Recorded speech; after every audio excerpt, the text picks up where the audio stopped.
Hello, we are Group 5. We are Mehmet, Gaye, and Selin. Our advisors are Çağatay Başdoğan Sarp Kaya. Our teaching assistants are İsa Ali Abbasi, Riyaz Minhas, Amaneh Zaranas Fat. Next, please.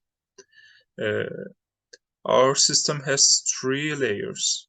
One of them glass substrate, second one copper plate, third one coating.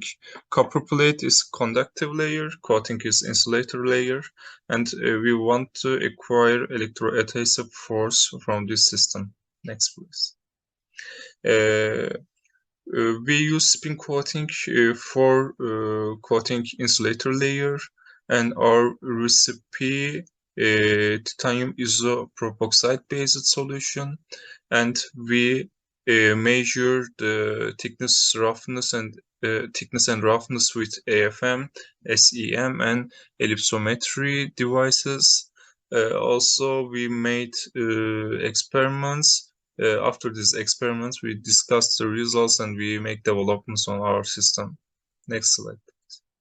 Our recipe of the solution has compact layer, meso layer, and compact layer has titanium isopropoxide, as you can see. Next, please.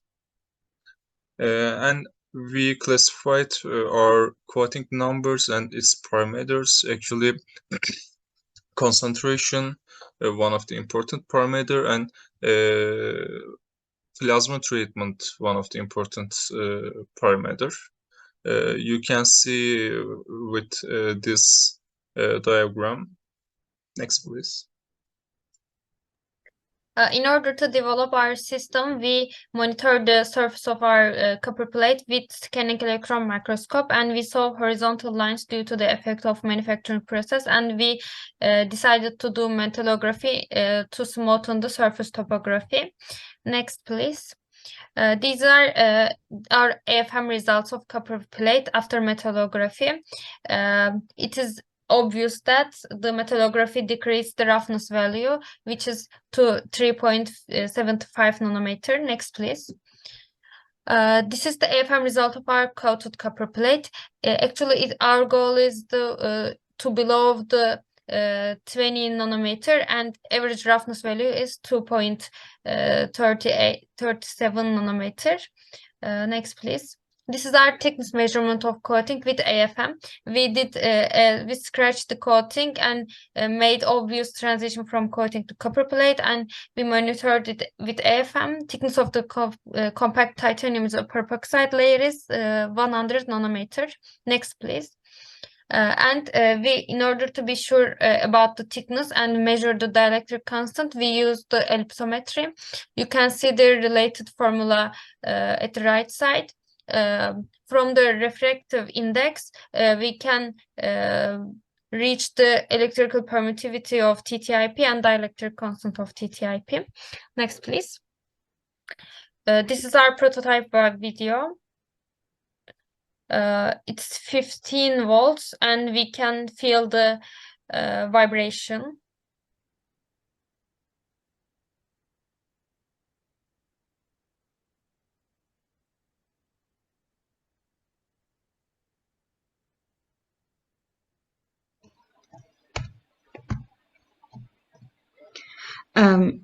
This is our setup. At the leftmost top left part is the function generator, and the right top part is our DC power generator. The left one is AC.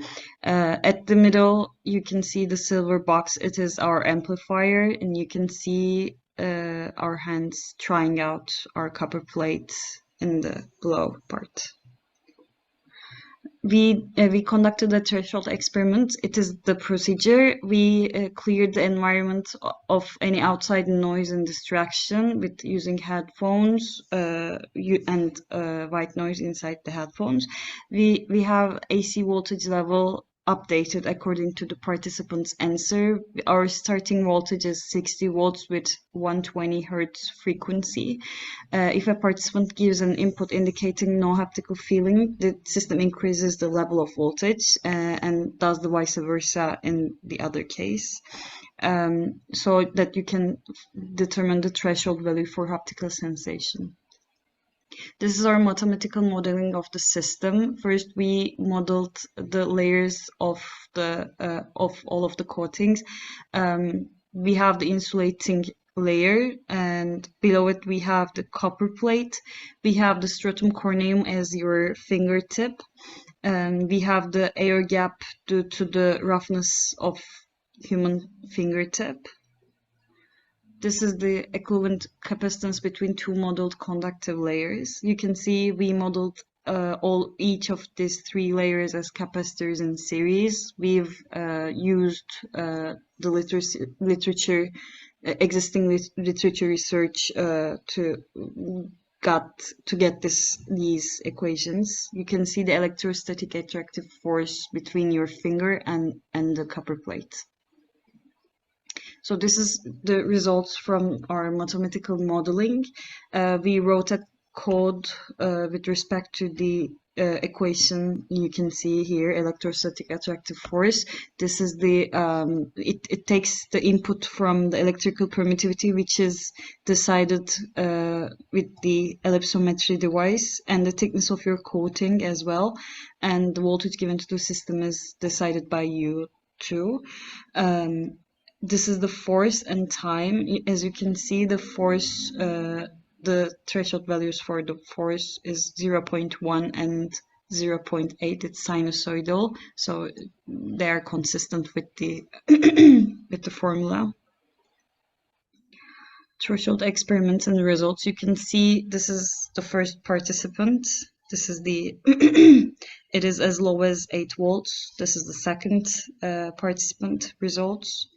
This is the third one, and these are the results. The haptic feedback has been accomplished with a voltage value as low as 8 volts from the threshold experiments. We used 5 times concentrated of compact TTIP layer. We spin coated it for 3 times, and after each spin coat, we used plasma treatment to prevent the abrasion occurred on the previous samples. It was a big challenge for us. Mathematical modeling has been tested from the measured thickness and dielectric constants of our samples and resulted in accordance with the reference articles. The discussion is that the results from the threshold experiments were below 20 volts, as we mentioned earlier. Maybe a cleaning method for the copper plate can be determined and tested as future work. Increasing number of compact layers has significantly increased the level of haptical feeling. Also, the results suggest that a ratio of the concentration is very important for the haptical feeling. Thank you for listening. That's all.